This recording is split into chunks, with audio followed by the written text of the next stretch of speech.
And hello, everybody. Welcome back. Welcome to another episode of Treehouse Conversations, episode 4. Look, I made 3 already. Let's see if we can make 4.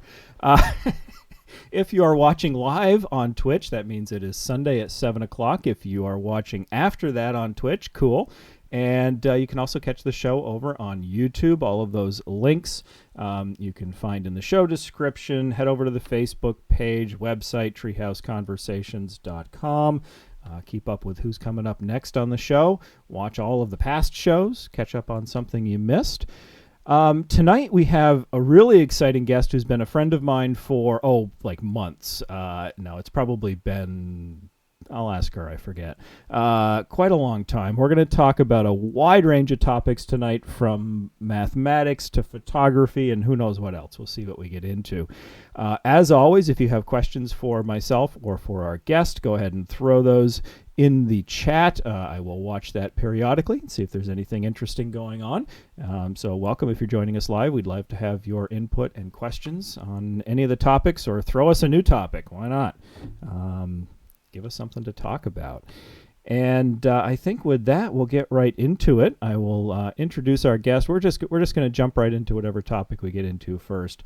Christine Dudley, thank you for joining us tonight. I'm going to turn on your video. There we are. Welcome. Hello, Chris. It's really great to be here. Thanks for joining us. How long have we known each other? It's been a couple days. Oh, man. Back. Oof. It's got to be at least like 15 years. Yeah, probably. Yep. At least. Yeah.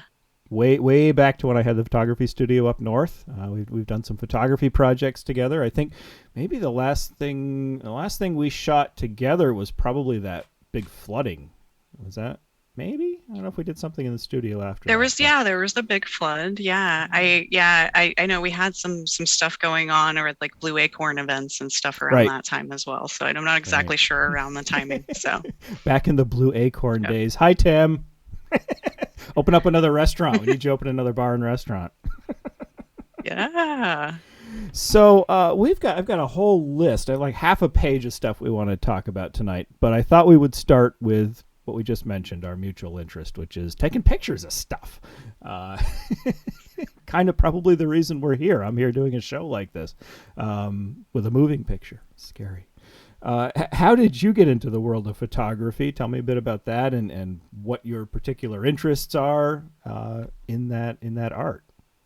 Yeah, I mean, I feel like I got into it at like a super young age. I was like somebody who just really, really loved to always have a camera around. I used to have like the little disposable film cameras, and you'd have to wait like forever to get your prints back, and that all that kind of stuff.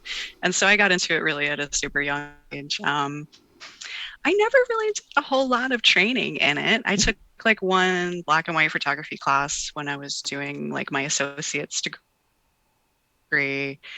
I really was just like that self-taught person that would just like eat stuff up off the internet. And I was also somebody who was always looking into like the low income hacks, because I didn't have a lot of money to like spend on equipment and stuff like that. So I found all of these really interesting ways to be able to create beautiful images using like low tech equipment and things like that. And so things have definitely evolved a lot.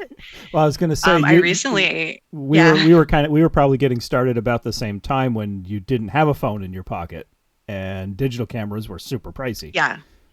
Right. Mm-hmm. Yeah.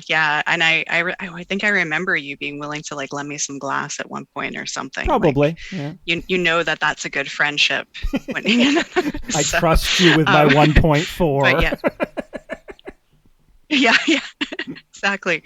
And so, but yeah, so things definitely evolved a lot. I was able to, actually, there was a point where I got this really cool little micro business development grant, was able to get some cool equipment and things like that. And so I did run it as a business for, I think it was like 3 or 4 years. And then, but things have just evolved so much. My passions have changed over time. I keep on diving into new things. Lately, I've actually been using the phone camera. Crazy. Yeah. So I crack out the DSLR on occasion for certain things, but really I'm these little magical devices we all have in our pockets have come a long way. So They're pretty good. They don't replace like a real piece of glass, like you're saying, but yeah, yeah, they're it's good because it's always there, right? The best hmm camera is the one you have on you. So, exactly. Yep. what are your subjects? What do you like to shoot? I mean, lately I've really, since being a mom, I got super, super busy. My daughter is 5 now. Mm-hmm. And so I haven't done a lot of like more like large scale focused projects in a while, but I actually have the opportunity to start like working on some of that again soon. Um, and really what I'm looking to do in that domain is like really getting back into some really creative portrait photography. Mm. So I would very much like to, maybe start to pull body painting back into the equation, things of that sort. So Yeah, I um, got to shoot some of your body painting once. That was cool. you did, yes, yeah, We did an Egyptian theme. yeah. I think I did like a whole like weird ancient aliens thing Yeah, where there was like yeah. Jupiter behind the pyramids or something. I Yeah, think so. Yeah. yeah. It was very and take no offense to this. It was very 70s panel van, like Yeah, airbrushy kind of, right? exactly. I think that is the style of my body painting, actually. It's 70s panel van. Roswell or bust on the side. Well, we should like do to like a unicorn and some Yeah. wizards. Yeah, Sound yeah, yeah, that's yeah. The long definitely my bearded style. wizard and right. Yeah. Awesome. So yeah. But lately I've really just been just doing like a whole lot of doing what I can. When I'm out on my hikes, doing some interesting stuff, some fun, creative selfies, Hmm. things like that. So And some nature stuff. so We got yeah. is that a Oh, what is that? nature stuff. Yeah. Yeah, I don't know the birds. exact name of that bird. But that was on the I Lamoille don't know. River. Okay. And that was just like one of those chance perfect shots. Right. So yeah. And yeah, you are close to some really cool rivers and waterfalls, which I love. So it looks like you got maybe a Mhm. neutral density filter on there, getting the slow water, slow shutter speed. The water. Yep. And ooh, huge rock face. That's cool. Yeah, this one is just I having the human being in Right. there really just shows the immensity of that landscape. Human for scale. Human for scale. And you also are doing digital art with some of your photos. Yeah, yeah. This one's actually a pretty old one, but it's one of my absolute favorites. I assume what you're going for is like a rising moon kind of thing. Yeah, I mean, Maybe. Yeah. maybe. I don't know. Okay. I just, it's like, okay, this is my face. Here's some trees. This looks really cool. I kind of just go with it. I see it I, like a moon. If you've ever been out hiking in the snow at night, you got a good moon. It kind of gives that really blue gray light, and you don't even need a headlamp. You just walk. It's really cool. Uh, nice. Yeah, like, yeah, and my face is the moonrise. Yeah. I think so. Yeah. But I feel like a lot of times when people ask me to interpret things, I just draw a blank. I'm like, you interpret it however you want. Right. Yeah, that's not for Um, me to do. I put it there. yeah. You do it. Yep. Cool. All right. Did you've been in digital for a while? Did you shoot film starting out?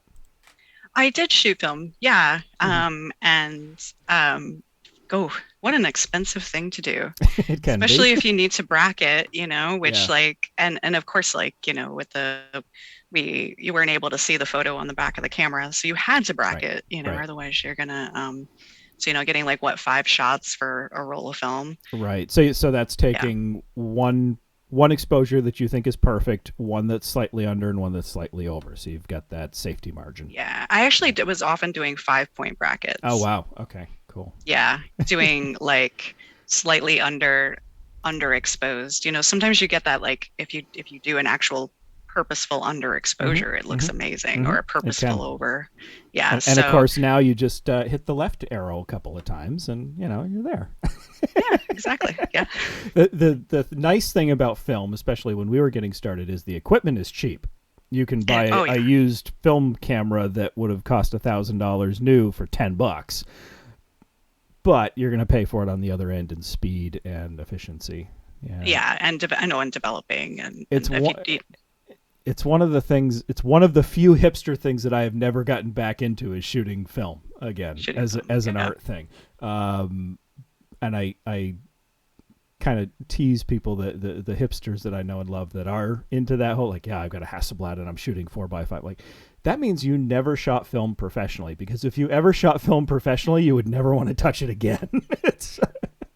It just makes the whole process so much harder, slower, and you're unsure of yourself. I mean, you can be good enough that you can kind of, you get to know your exposures pretty well, but who knows what can happen in that chemical process. I mean, I suppose today cards die and things, but we generally have redundancy. And with film, there's no redundancy. That's the one negative. Yeah, I mean, especially if you're daring enough to do something like a wedding. Yeah. You better have some really, really reliable tactics. I'm not daring enough to do that. I never did a wedding with film, but I did other mission critical stuff that was like, yeah, if this goes badly, it could be really bad. They're not going to redo that play ever. Mm-hmm. Yeah. If you're lucky, maybe they do it the next night, and then you go back and spend another $50 on high speed film and try it again. I actually I was at a good point coming right out of school when digital was becoming professionally usable in about 2000, 2001, and bought right into that system. And so I was kind of like able to go into jobs saying, hey, you're making a conversion to digital. I can facilitate that for you. And that was, nice. It was a good time to get in it. But I think I may have even said this on the show once. I have a screenshot of an Amazon purchase from about the year 2000 for a compact flash card for my camera. And I think it was around $400 or $500 for a 256 meg card. Oh my God. Yeah. And now it's like $5 for a terabyte card, Yeah. It's awesome that technology is getting much, much cheaper and easier to access. It was probably more expensive than shooting film when you factored in the cards and the batteries, because you would need 10, 12 batteries to do a couple hour shoot. And now it's getting bad again with mirrorless. I don't know if you've shot with any of the new mirrorless bodies. I have not. It's always been out of my price range. They're really good because they're small. So I have a travel setup that's a mirrorless, but they suck through batteries because it's a live view all the time. Even if you're using the eye viewfinder, it's still a live view, which of course means you've got live view exposure. Mm-hmm. So you I suppose wouldn't even have to know exposure anymore. You just dial the wheel until it looks right, even in full manual. But they do suck through batteries, where my DSLR, if I remember to charge it once every 6 months, it's fine. Yeah, exactly. It's amazing what they can do on a lithium battery. Yeah, cool. Let's switch topics just a little bit, but not too much, because one of the things that you are photographing these days is your crafty artwork. Yes, yeah, definitely. See, that was a transition. It was a transition. Yes. So yeah, I totally call myself a stitch witch. Okay, what does that mean? So yeah, I mean, I really bring my spirituality into my crochet. Okay. In a very sort of real way. Everything from looking into patterns from like my cultural ancestry. Mm-hmm. To using crochet as a way to do manifestation spell work.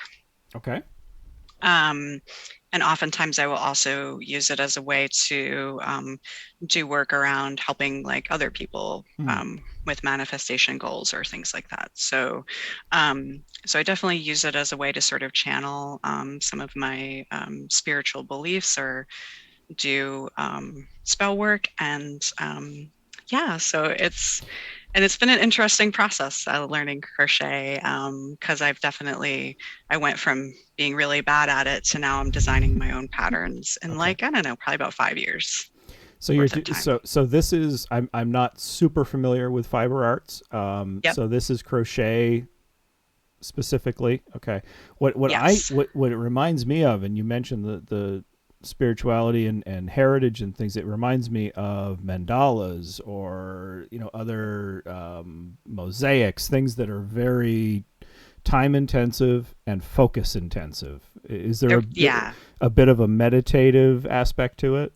Oh, absolutely. I would say there's probably, other than maybe like getting on Khan Academy and doing some polynomial long division, there's nothing that focuses my mind more than crochet. We'll Um, talk about the fact that you find that to be relaxing. it is relaxing. I can't think about anything else while I'm doing it. Right. Um, Right. but yeah, no, there's so much focus involved in it, especially Hmm. if you add. So I do like sort of these like repetitive sort of phrases, kind of like mantras, Okay. Yeah. when I'm doing it that are sort of like the rhythm of Mm. the stitches. Hmm. So there's a lot of counting. There's a lot of all of this stuff. So it really engages your mind, unless you're doing like a really repetitive pattern. Hmm. But these radial patterns change in every round. So it never becomes like super repetitive. So you always have to hold that focus, and it's very, Hmm. very meditative. And so, yeah. Oh, so that one there, that's a pattern design that I'm creating. So that was a pattern that I wrote myself. Cool. So this one's Okay. this one's definitely new. I just started getting into pattern design, designing them myself. And there's one that's up on my website that I'm putting out to people for free. It's a work in progress, but people can go on and crochet along as I go, and I'm just adding new rows to it as I go. Hmm. So Did I get that word right? I'm second guessing myself. Is it mandalas or the mandalas, yeah? Am I yeah, right? yeah, And the sand art system. yeah. You're Okay. talking about like It's the. an I think it's Indian. like I'm not particularly familiar with these. I don't really call them mandalas. I just call I'm them going to use the cool. Google brain. We've used the Yeah, I got Google it. I got brain, it but right. yeah, Okay, geometric you got it pattern that right. recommend Awesome. that Yeah. references cosmos. Okay, yeah, yeah, yeah. I'm right. Okay. Yeah, and also I know like Young works a lot Hmm. with mandalas and like his therapy and artwork. And Young Okay. is some like sort of archetypal magic is something that I'm Hmm. fascinated with. So, so that connection is definitely there. Yeah, I've done a little bit of fancy rope work before, and I think it's so you would think that it's something you can just zone out and not and think about other stuff and not think about that work, but you can't. You have to be constantly focused on that, or you're going to miss something. And I'm guessing it's the same. Yeah. Yeah, I mean, I also dabble in macrame. Yep.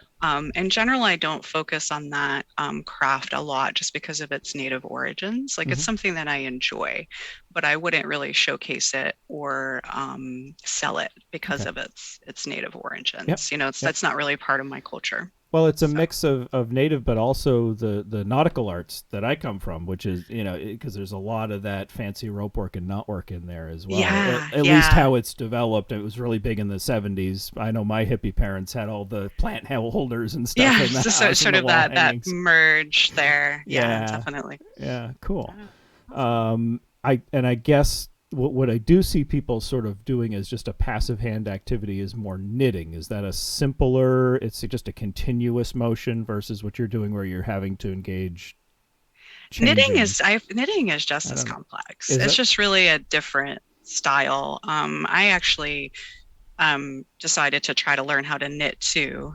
And I just got really frustrated with that like learning hump. Like because with crochet, I had that happening where I was really, really bad at first and I had to practice, practice, practice to get good. Yeah. And I just couldn't get over that practice, practice, practice to get good with knitting because I was like, whatever, I'm just going to throw this to the side and crochet. I didn't have the motivation, but it's just as complicated. You can do all kinds of Uh complicated huh. designs with Okay. knitting as well. I still don't think I would pass a test on the differences between all the different arts, but we'll let that go. Yeah, that's fine. Yeah. Oh, And that's a this is a cute little bag. bag. That's Yeah, it's a cool. cute little bag. Oh, we should talk. I make beads. Yeah, I can make glass Ooh. beads. I'm horrible at it, but I can make glass beads. If as long as you don't want two that look the same, I can make you. Well, no, I think I'm more attracted actually to the stuff that has its own little intricate details. So that's really cool. That's awesome. Yeah, Yeah, I would love to incorporate some new beadwork into things. we can do that. We can do that. Yeah. Cool. Do you sell the stuff or is this just for you? So I'm actually moving into being able to sort of create a little store for me to sell finished Yep. pieces. In the past, I had taken on commissions, but I've kind of decided I can't. Um, Well, then you have a I time commitment and an expectation, and yeah. it's just it always ends up stressing me out really bad, and it's also just like I have neurodiversity and Mhm. mental health disability, and so like my functionality day to day, I'm not really sure where it is. I think anybody would feels that pressure when you take on and say, "I will do this for you within a certain amount of time." That's Yeah, I stress. think the That's the last commission I took on was like a really good friend of mine, and they like asked me for it. I think it was like in August, and it was for Christmas. It was for like a Christmas present. I ended up giving it to them like the week before well, Christmas. that's you met the deadline. I met the deadline, but like, but you just like, I worry about taking on commissions, but I would really like to. I have a lot of already finished pieces that I'd be happy to part with. I just have to kind of sort of create the sort of Yeah. online store and E- things that people could purchase. Etsy's a good platform. They take their cut, but Mhm. they're I'm easy. planning on just setting it up on my own website. I mean, It's not hard. You have a programming background as well, right? In computer science. oh So, yeah. yeah, I coached web design this semester. So yeah, definitely I would say that I'm at pretty high level with web design. Yeah. And there's so many. It's pretty easy these days with market plugins that'll handle your payments Oh and yeah, like I don't forms do coding and purist anymore. I used to. I used to do coding purist, and so now I just you just use WordPress, and yeah. if you have to get into the code to do something, well, okay, but Right, but you don't have to yeah, build your own credit card taking app. yeah, Just exactly. plug it in. Now, could I? Yeah, Yeah, sure, okay. if I had to. The No. last thing, I can still read and write HTML, but the days of hand coding a website in Notepad for GeoCities are in the past. Yeah, yeah. But Well, yeah, no, I have and more than web languages. I've dabbled in well Python and C++, mhm. and I think you have an image of mine that was written in MATLAB. Um, The colorful and one. I'm actually going to be diving a little bit into R at some point. Yeah, yeah. So that was generated by a program that I wrote in MATLAB. It was actually my senior project, like, or no, it wasn't. It was some sort of it was an independent study while I was in college. Um, and yeah, so I wrote a Julia set fractal generator in MATLAB. Cool. Well, So yeah. there you just did a segue. Now that brings us to more of your academic side, which is a lot of mathematics, which fascinates me because I can't do it. Oh no. That's not true. Mathematics, I find very, very interesting, and I can handle. I can't do arithmetic. My Oh, brain, neither can my I. brain does not fire that way. Oh Um, God, I have to whip out a calculator yeah. for like Okay. everything. And Good. I don't think that's the point because this is the thing. We have technology now. Yeah. So now we can focus on the things that the human brain is really good at, and so I'm more of a big picture person, Hmm. or well, I mean, I focus a whole lot on how do I communicate this information to people in a way Mm. that they can understand it. So many people, struggle with mathematics. But yeah, no, I don't think, we've evolved beyond needing to be calculators. Hmm. I Hmm. mean, they used to That was call a person, mathematicians calculators. right? That was a Yeah. person. Yeah. We've evolved beyond that. So let's go ahead and use the technology available to us so that we can take that further. I like that. The So I don't even worry one of about my arithmetic skill. one of the best things that a teacher ever said to me, and it was way outside of normal educational, like norms and procedure. I said to a fairly high level mathematics teacher in Vermont, who you probably know. I'll tell you after. Um, I said, I can't do math, and he said, "You're right. You can't. You can't do that type of math, but you can do this type." And Hmm. that was super important. It was the first time that an educator had ever allowed me to admit or agreed with me that, yeah, there are things you can't do and there are things you can do, because it's Hmm. so ingrained in a lot of educators to, when a student says I can't do that, to say yes you can, of course you can, just try harder. Well, no, maybe that's not the right approach. Maybe the approach is what can you do to help circumvent that? Yeah, no, Right. exactly. I totally agree with that. Like basically use your strengths to kind of, find your way around solving problems. And I would say that being able to do that, being able to solve those problems and Mhm. find creative ways to do it is more about what's important in being good in mathematics Mhm. than, being able to do complex calculations ever will be. So, Oh, I'm not talking complex. I was never able to learn multiplication tables. okay. I Yeah. cannot memorize things like that. Um, but black hole physics, sure, that's easy. Black hole physics, that's easy.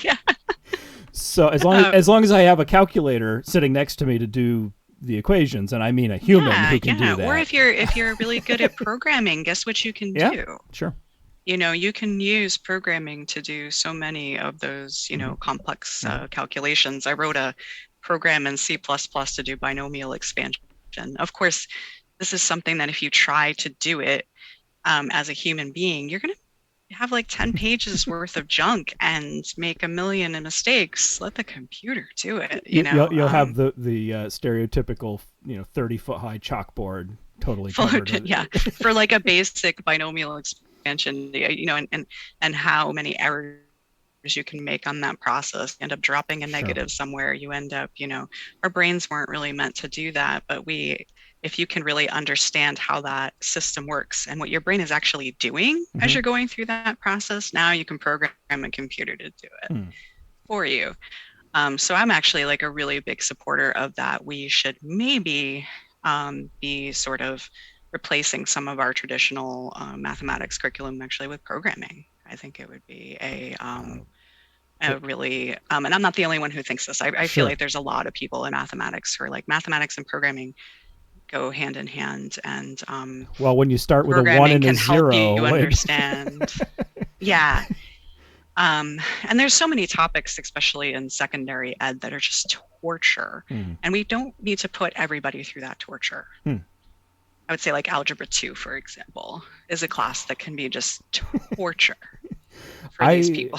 I always wanted more geometry and less algebra, but that's me. Yeah, I mean, when everybody has their basically their passions with Mhm. that, I actually enjoy the algebra path a bit, but I also don't think it's necessary for everybody. Mhm. And the fact that we make that sort of like this hurdle that people have to overcome when it's like because when they ask me when am I going to use this, that's a hard question to answer You say sometimes. when you are teaching algebra, Yeah, when you're teaching algebra, or if you're going which to is a be, valid career path, but or you're going to become a nuclear physicist. sure. But like, if somebody is trying to go into a different career field, and do they need to know how to factor every single type of polynomial in the world? No, they don't. Yeah. Like, and so these are those things where I think if we replace that with more useful, Hmm.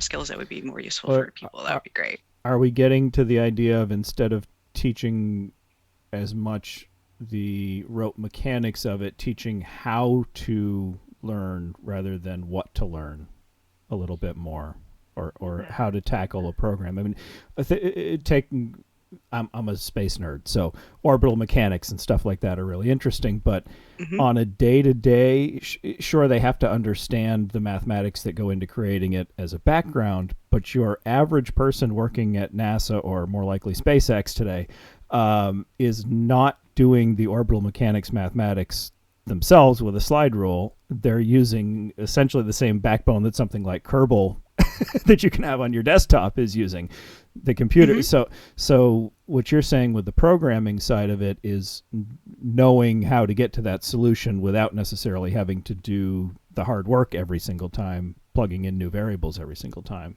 But Yeah, and I think like the skills of being able to look at a process and decompress it, it's almost mm-hmm. like a metacognition thing, Mm-hmm. where you're able to really look at the processes of how you're going through solving a problem or things like that, and being able to translate that Mm. into a language that a computer understands. And these skills, I think, even if you're not going into a field that's going to need programming, the skill of being able to decompress in a way, like the way the computer thinks, Mm. Hmm. is a skill that I think can be useful in almost every domain of your life, to really be able to look at how and sort of analyze how things are manifesting, um, Mm. even in your own mind, Sure. thinking about your own thought process.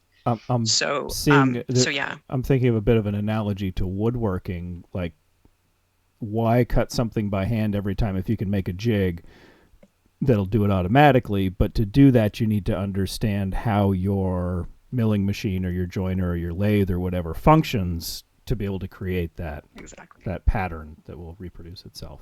Yeah, and so it's Oh. really it's a much when I talk about higher levels of understanding in Mm. mathematics, I'm not talking about how far have you gone down this math path. I'm talking about, do you have that ability to rise above and look at how things are fitting together and Mm. how they work.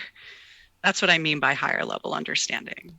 So, I'm gonna butcher the quote, but I think it's something to the effect of mathematics is the language that the universe uses to understand itself.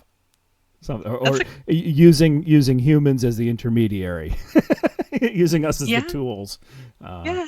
I mean, it has its limitations too, though. Like I always kind of like, I think sometimes really big misconceptions that can come through with math is like that it's somehow set in stone, that mm, there's somehow like universal rules. Actually, not really. right. Math could be completely rewritten just the way that the laws of physics could have been rewritten. Right. So much of it is based on these foundational ideas that could change. We could come up with new systems of mathematics. Well, We haven't really come up with new systems that work. Like a good example, like there's different geometries, right. but they're not very useful. They work, but they're like really hard. So what we already have, the like Euclidean geometry is easy, but they both work. and They're just sort of and like these things you can lay on mm, top of reality, but they're just these approximations. mm. They're abstract concepts. and So yeah. and that geometry that we do use or most commonly use was probably designed or discovered and assembled that way because it was easy to use, because you want to build a building, you don't want to use the complex version, right? Yeah, yeah. And definitely, but but I feel like could somebody one day come up with a system of geometry that's even simpler than Mm-hmm. that, Mm-hmm. that like has some, foundational rules that all of a sudden make geometry like just kindergarten, Mm. that we could, you know. So I guess that's so when people talk about it being like the language of the universe, I Mm-hmm. kind of want to say that the language can change. So Yes, yes, but I don't think as much as other things. I think it's the one thing that doesn't break down. If you go really small, really big, really fast, really slow, you can still you can still translate that into mathematics, whereas even Newtonian physics breaks down at different points. oh, okay. Yeah. So Yeah. it's because the mathematics is coming out of the observations in a way. I mean, it can go either way. You can develop the mathematics first and then back it up with observations, but you can Yeah. also observe something and then translate, I guess, that The it into into yeah. a math language. Yeah. But I feel like you could always come up with a way of describing that thing that would actually be better or more concise, Mm. Mm-hmm. or we have like all of these like really simple elegant equations that might explain things in physics, and I think a lot of times people look at that as a sign that we've stumbled upon something like a universal law or Mm. something like that. But what if we can make it even simpler? Mm. I really don't think there's limitations to that. um, so it's a tool. Okay. It's really Yeah. a tool for being Yeah. able to model things, and it's also a tool for being able to explain your processes of thought Mm-hmm. and to be able to write it down as you go, Mm-hmm. so that way you can, you're not basically stuck in what you can do in your head. Mm. Yeah. You said something that I think is important. If you just go through high school and college level math, you wouldn't see it necessarily as a living, evolving science, but it really is. No, I definitely think it is a living, evolving science. And I mean, and I only went through, bachelor's of science level mathematics, Hmm. but I think because of my interest in some of these much higher level Hmm. sort of topics, I've definitely dived into a lot of more advanced work to just and some of it I could not ever do the calculations for. I'm not there yet. Yeah. I would Yeah. have to take a bunch of graduate mathematics classes, but I can understand it conceptually. Hmm. Hmm. So, yeah.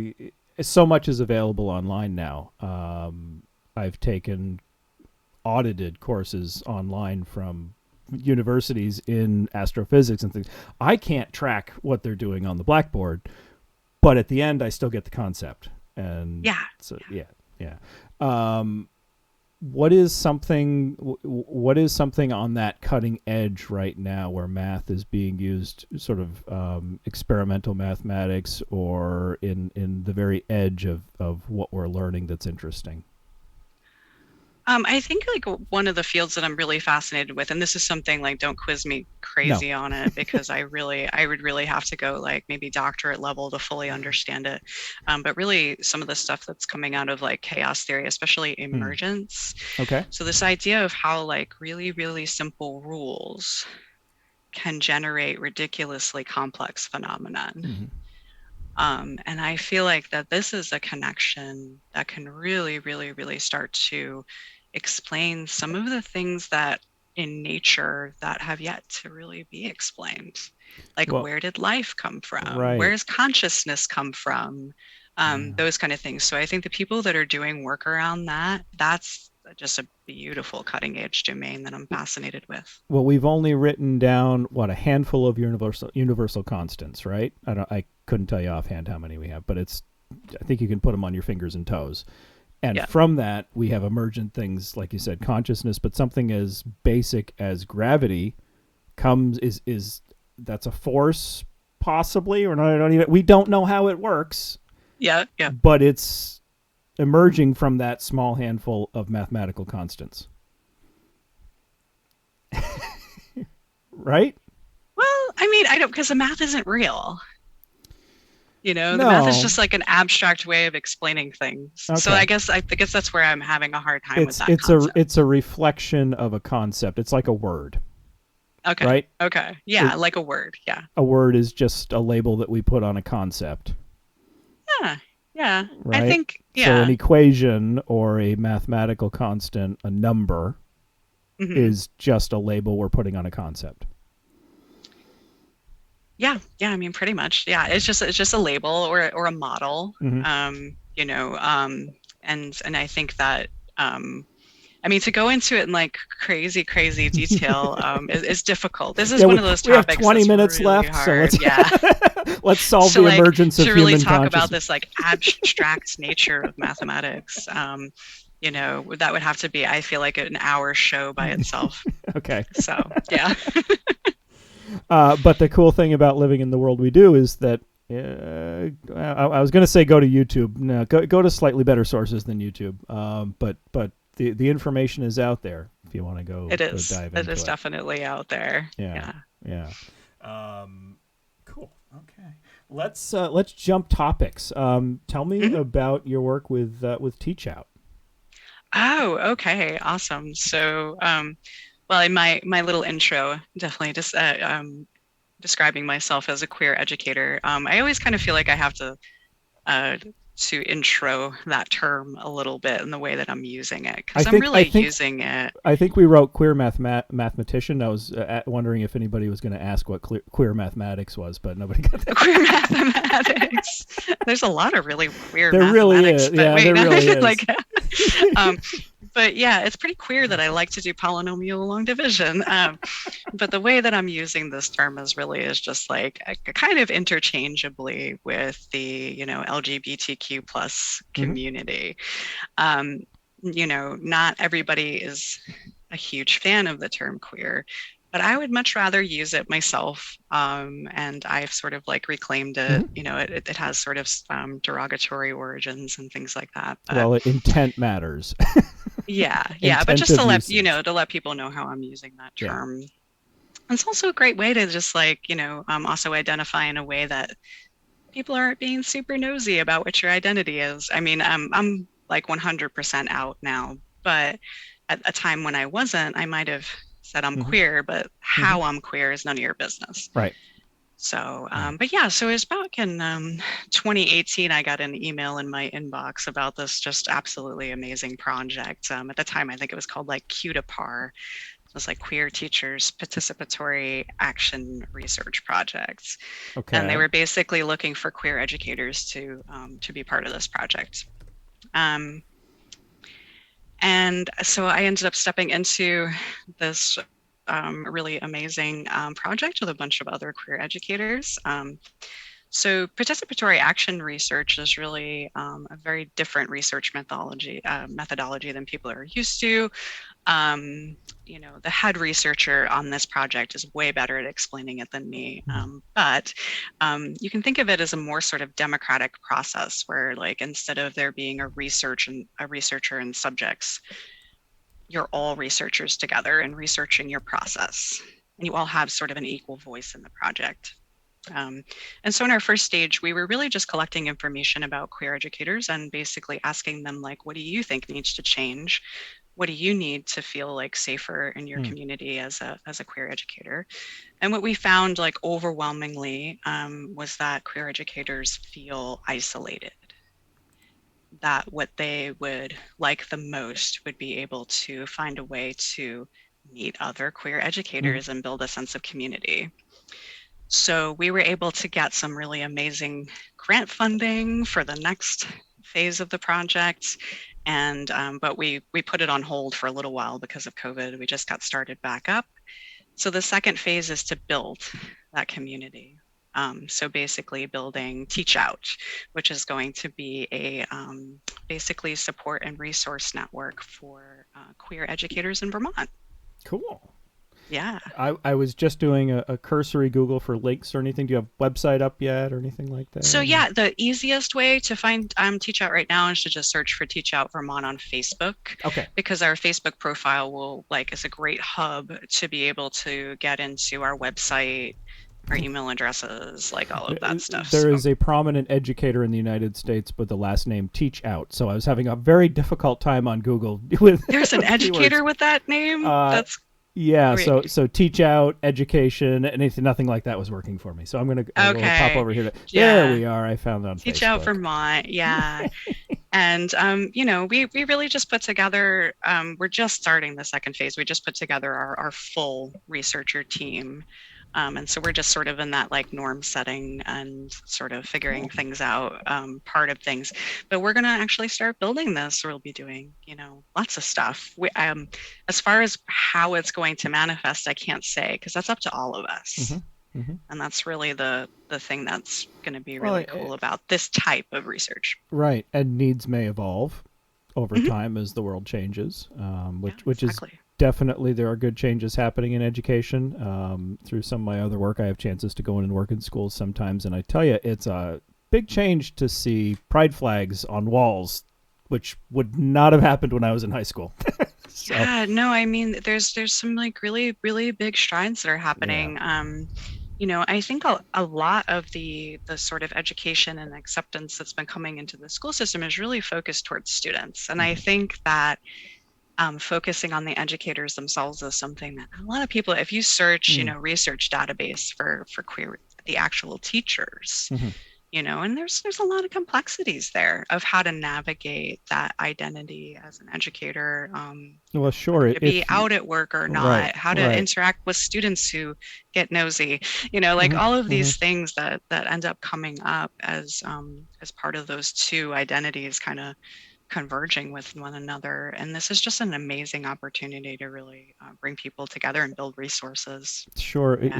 I mean, if you're in the public school system, you have the potential of community backlash if you're depending on where you are, right? Yeah. And if Yeah. you're in a Hmm. private school system, who knows what organization might be running that? So you could be fired right outright. I mean, Yeah. it's Yeah. And, complicated. I feel like stories like that are getting a lot more rare Yeah, these days, yeah. of people actually, like, losing their job because of Well, their identity. I But think partly probably because the student body would come to their defense. Yeah, the yeah, I mean, we're this, this new generation is getting just queerer and queerer. those kids, So yeah, those damn which is kids. great. It's beautiful to see this manifesting. And I think, a lot of people talk about that like being like some sort of modern thing, but I think it's just they feel safer to be Yeah, themselves. And yeah. it's a really beautiful thing to see. And but yeah, but it can still be really complicated. There's Hmm. this weird, if you are the queer educator at your workplace, all the queer students flock to you. Sure. But now you're in this weird zone where it's like, this is like my personal life, Right. like Yeah. discussing your sexuality Hmm. with Hmm. your students if you're, straight and cisgender that's weird. um, so it starts to, Right. and there's all these complexities, Hmm. and Hmm. the only way we're going to be able to answer these questions is to really talk about it and bring Hmm. them to the table and talk to other educators that are going through the same thing. Yeah. That sounds like a great program. I put the Facebook link in the chat so folks can pick it up there, and we'll put it in the description as well. Check it out. Awesome. Yeah. Yeah. And did you have any more questions about that? I'm like an open book I about all of it. I So think we could do another whole show. on just that, on just Yeah, like probably. queer stuff. Yeah. Yeah. So awesome. But specifically that the education portion would, or just workplaces in general, because it is such. It's not like being are you the staff member who likes to play chess, so you become the faculty advisor for the chess club, because it does involve personal aspects of your being as well. Yeah, it does. And and I feel like every educator navigates it in Mhm. different ways. Some people are more comfortable with just being super open about it, other people aren't, and I feel like we should be able to make that choice. If you're the one Mhm. queer educator at your workplace, you shouldn't be the like token, the token gay. Like, like that's so much pressure. Right, right, right. So that's Uh, definitely what in a perfect world, every staff and faculty member would be an ally and an advocate for students, and so their personal sexuality or gender expression wouldn't matter, and you could still counsel the student in a positive way, and that's where we'll get. I'm hoping that's exactly where we get. So yeah. Cool. We've just talked for about an hour, so I want to ask you one more thing. Okay. Before we go, I'm going to block this bot that we have on here first. All All right. right. Unless anybody wants to become famous and buy followers, I don't. Okay. Yeah. Tell me something that we have not talked about tonight, that was not on our topic list, that you are interested in, passionate about right now. Could be media, could be a book, a movie, a topic, whatever. Something that you're into right now. Oh, what am I super into right now? I am trying to think here. I feel like this topic is a downer. I don't know. That's I okay. have been really diving into a lot of sort of advocacy concepts around sort of marginalized identities, and this has been like a huge focus for me, like for quite a while now. And I've really been evolving the way that I operate as an educator around a lot of these things, and even as like a person. Hmm. And so this is something that I've just been, I would say, almost obsessed with doing research on and really looking into becoming a better educator, and even talking to some of my colleagues about and really opening up this conversation about how education is either helping or perpetuating sort of systems of oppression. Hmm. Okay. Yeah. So, could be in the curriculum, could be socioeconomic. Mhm. Tell me a bit more about that. About what? Yeah. I mean, without getting too preachy, I think like I've gotten to this point where I actually feel like education as an institution itself is actually one of like the worst perpetuators of sort of white supremacist capitalist ideology. And You've it just been took reading. me, You've been reading too many Texas textbooks. That's all. I've been reading too many textbooks. How did it take me so long to wake up to some of this? But I feel like, in real ways, it actually hurt me really badly. Hmm. Because as a disabled person, for example, like there's this idea of being sort of like the virtuous disabled Hmm. person, the Mm-hmm. person who works to push themselves beyond their limitations and becomes that success story, the inspiration porn, Yeah, right? the horrible Facebook posts. And I was that person. I was that person that was pushing myself so far beyond my limits, trying to prove like my worth. Mm-hmm. Because this idea was programmed into me that my worth was tied to my productivity. And I Mm. had to make like a huge shift in my life, or it probably would have killed me. So just in my own personal story, how this comes in, but how are these ideas about basically education as almost like workforce preparation, or just sort of our push for people to be constantly driving towards being more productive, and Mm. how is that hurting people? But this is just one little piece of this puzzle, Hmm. just one little tiny Mm-hmm. piece. So again, we could probably do a whole hour long episode on just this topic. No, we have 6 minutes left. Institutional racism. Go. Institutional racism. Oh, No, I I'm am kidding. I'm kidding. not I'm kidding. qualified for this topic. Do you see the color here? Wait, um, I mean, I've definitely, of course, I have looked into this and I'm learning as Yeah. much as I can, but I would not feel comfortable speaking No, on it. I Yeah. was picking a massive topic for 6 minutes. That was. Oh, yeah. Remember, Chris, I'm neurodivergent. You have to be super direct with me. Okay. Anything else you want to toss out before we call it a night? Um, I just, I think this is really super cool. You just reminded me of like a post that I saw recently about this idea of like sort of giving people space Mm-hmm. to to speak and giving them just sort of like to be able to sit down, like even with just with a friend or anything. It doesn't have to be quite like this, and just be like, I'm gonna listen. Like I'm gonna really listen. I think we don't have enough of that Mm-hmm. in our culture right now. We have this huge just me thing going on. And so I think it's like really one of the most beautiful community bridging things you can do to open up these kind of dialogues with folks and to really listen and put that stuff out there.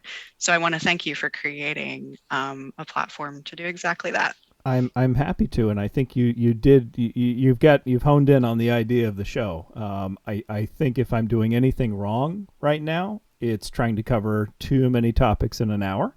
Yep. But that's just because we're on episode 4. So my Yep. plan, and if you're willing, is to have people back and laser in on some of the single So just topics that we've deep talked about. dives. Yeah, Yeah. exactly. Yeah. Yeah, Sounds and great. maybe even give us each a chance with the topic to do a little bit of reading ahead and come with some points and some ideas. Some preparation. Yeah. Yeah, maybe. I Yeah. like the overall. I like getting sort of this round idea of somebody's brain and somebody's mind and what they're into. But it's also really fun to focus in on one thing and go into it for an hour. Nice. Cool. Nice. And I look forward to seeing it evolve. Thank you. And thanks for Yeah. joining us tonight. And thank you, everybody else, for being here. If you're watching live and if you're watching after, cool. Leave comments in the appropriate areas, appropriate comments. Is there such a thing? I don't know. Yeah. I'll take a chance. I'll read the comments if you leave comments. If you know of anybody that should be a guest on the show, get in touch with us at guests@treehouseconversations.com. You can find that address over at the website, treehouseconversations.com, and jump in on the Facebook page too. Get some conversations going over on there. Maybe take one of the topics from a show and expand on it and bring your own ideas into that conversation. So thanks for joining, everybody, and we'll see you on the next show.